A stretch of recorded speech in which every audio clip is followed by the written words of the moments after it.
احمدہ و نصلی علی رسول الکریم۔ پیارے اسلامی بھائیوں، دو باتوں کا ہمیشہ دھیان رکھیے گا۔ دین اسلام کے دو اصول ہیں۔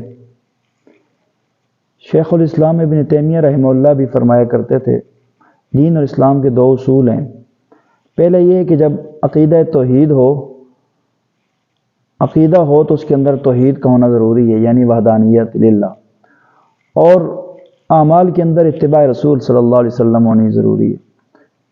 اگر ایک انسان عقیدہ تو رکھتا ہے لیکن اس کے اندر وحدانیت توحید نہیں رکھتا تو اس کا عقیدہ بھی برباد ہے۔